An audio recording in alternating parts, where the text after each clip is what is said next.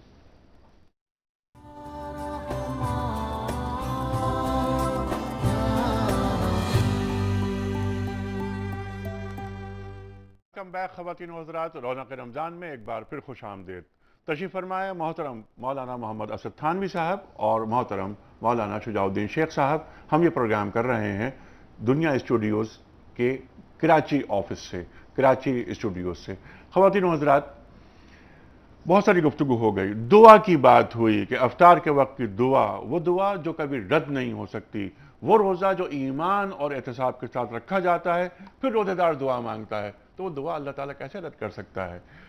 الصوم لی وانا اجزی بہی پہ تفصیلی گفتگو ہوئی. اب ہم اس بات کو آگے بڑھاتے ہیں. بلکہ ایک بات میں آپ کی خدمت میں یہاں عرض کرنا چاہتا ہوں کہ افطار کے وقت دنیا ٹی وی کی جانب سے جو ٹرانسمیشنز ہوں گی تو اس میں ہم نے خصوصی طور پر ایک دعا کا اہتمام کیا ہے کہ وہ وقت جو قبولیت کا وقت ہے، وہ قبولیت دعا کا وقت ہے. اس میں آپ دیکھیے کہ جب ایک بزرگ دعا کرواتا ہے تو پھر اس کی دعا پر آمین کہنے والے کتنے لوگ ہوتے ہیں، اس کی دعا پر لبیک کہنے والے کتنے لوگ ہوتے ہیں. روزانہ ہم افطار سے قبل ایک خصوصی دعا کا اہتمام کر رہے ہیں.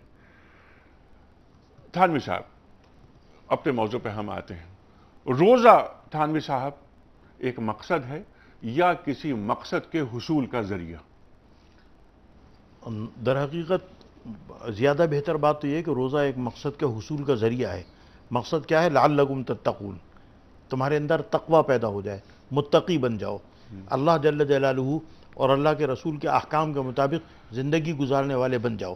جیسے میں نے ابتدائی گفتگو میں آپ کی خدمت میں یہ بات عرض کی تھی کہ مسلمان کو اس مہینے میں تربیت دی جاتی ہے کہ اللہ جل جلالہ کے حکم کو پر عمل کرتے ہوئے اور اللہ کے حکم پہ لبیک کہتے ہوئے آدمی حلال، پاک اور طیب چیزیں، پورا فریج بھرا ہوا ہے، کھانے کی چیزیں رکھی ہیں، ٹھنڈا پانی رکھا ہے، کولڈ ڈرنک رکھی ہے، لیکن طلوع صبح صادق سے غروب آفتاب تک نہ روٹی کو ہاتھ لگاتا ہے نہ پانی کو ہاتھ لگاتا ہے کہ اگر میں نے اس وقت کچھ کھا لیا یا پی لیا تو میرا اللہ مجھے دیکھ رہا ہے، میرا روزہ ٹوٹ جائے گا۔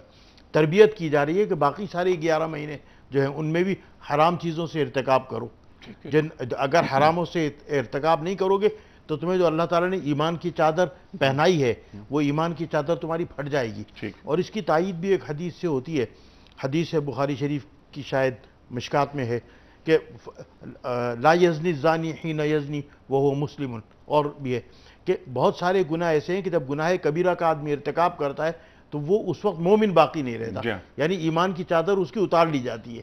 یہ سمجھیے کہ اس کا عبداللہ اور عبد الرحمن مر جاتا ہے، نتھو لال زندہ ہو جاتا ہے۔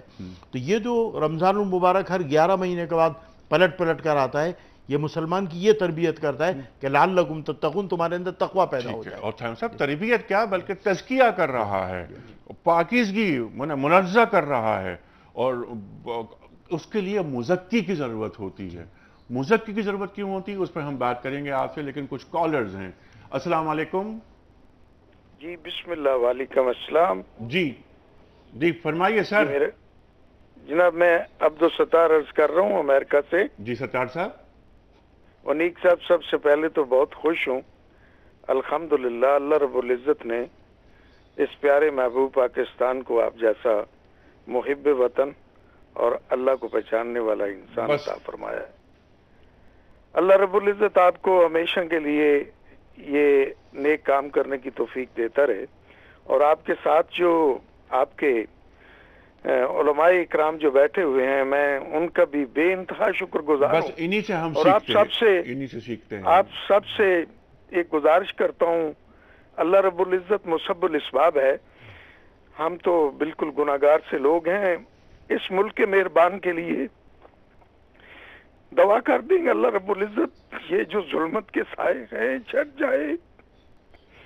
پتہ نہیں یہ ہمارے اعمال کا عذاب ہے، اصل میں صحیح سوچا جائے تو اللہ رب العزت سب پر احسان فرمائے۔ اور آخر میں آپ کو میں گزارش کروں گا کہ میرے مسکین کے لیے، میری اولاد کے لیے بھی دعا کریں کہ اس ملک میں رہتے ہوئے مجھے اللہ رب العزت اسلام پر کام دان رکھے۔ آمین ثم آمین۔ یہی میری دعا ہے، اور سب کو میری طرف سے السلام علیکم۔ بالکل ٹھیک ہے، بہت اچھی بات۔ دیکھیے امریکہ میں بیٹھے ہیں لیکن دل دھڑکتا ہے پاکستان کے لیے۔ یہ ہے ایک زندہ مسلمان اور زندہ پاکستانی کی نشانی۔ 14 اگست آ رہی ہے، 27 رمضان کو جب پاکستان کا قیام عمل میں آیا تھا تو شب قدر کی مبارک ساعتیں ہیں۔ اب یہ 14 اگست پھر یہ شب قدر یعنی 25ویں شب ہوگی انشاءاللہ تعالی، مبارک ساعتیں۔ اللہ تعالیٰ پاکستان کو رائے گا نہیں جانے دے گا۔ شجاع صاحب۔ جی بالکل، جیسے اللہ رب العالمین نے اس ماہ مبارک میں قرآن کو نازل فرمایا قدر کی رات میں، اور پوری دنیا کی واحد مثال مملکت جو صرف کلمے کی بنیاد پر وجود میں آئی، اور انگریز کی تمام تر مخالفت اور ہندو کی تمام تر دشمنی کے باوجود چھپڑ پھاڑ کر اللہ نے خطے زمین عطا کیا۔ ہاں اتنا ضرور ہے کہ ہم نے دین کو اپنی ترجیح نہیں بنایا، ہم نے دنیا کی محبت اختیار کی اور ہم نے کلمے کی بنیاد کو ترک کیا، تو آج ہم تعصبات کا شکار ہیں، ہم آج ایک دوسرے کے ساتھ دست و گریباں ہیں۔ لوٹنا اپنی اصل کی طرف پڑے گا، جس اسلام نے، جس کلمے نے 64 برس پہلے ایک سندھی، بلوچی، پٹھان سب کو جمع کیا تھا۔ اس وقت ہم بریلوی، دیوبندی، اہل حدیث کم، مسلمان اس سے بڑھ کر تھے۔ اس وقت سندھی، پنجابی، پٹھان کم اور ہم مسلمان بڑھ کر تھے۔ اس قوم کو اللہ نے اس کلمے کی بنیاد پر جمع کر دیا تھا۔ بڑا پیارا ایک SMS آیا کہ 64 برس پہلے ایک قوم تھی جس کو ایک ملک کی تلاش تھی، وہ قوم تعصبات سے پاک تھی، وہ ایک کلمے کی بنیاد پر جمع تھی۔ آج 64 برس کے بعد ایک ملک کو، ایک قوم کی تلاش ہے جو کلمے کی بنیاد پر جمع ہو۔ ہم اللہ سے دعا کرتے ہیں کہ اللہ تعالی ہمارے دلوں کو ہدایت کی طرف، کلمے کی طرف پھیر دے، اور جو اللہ 64 برس پہلے قادر تھا وہ آج بھی قادر ہے کہ ہمارے پلٹنے پر ہمیں جمع فرما دے اور متحد فرما دے۔ ٹھیک ہے، اور مایوسی کی بات نہیں ہے، لا تقنطوا من رحمت اللہ، مایوسی کی کوئی بات نہیں۔ لیکن قرآن کریم جو بات فرما رہا ہے کہ انتم الاعلون ان کنتم مؤمنین، ان کنتم مومنین، تم ہی غالب رہو گے بشرطے کہ مومن ہو، اور صرف نام کے مومن نہیں بلکہ عمل کے مومن ہو۔ اور یہ عمل کا مجاہدانہ تربیت کا مہینہ مل گیا اللہ کے فضل سے، ہمیں قدر کرنی چاہیے۔ ایمان اور احتساب دونوں چیزیں ساتھ ساتھ چلتی ہیں۔ الا الذین آمنوا وعملوا الصالحات، ایمان اور عمل صالح۔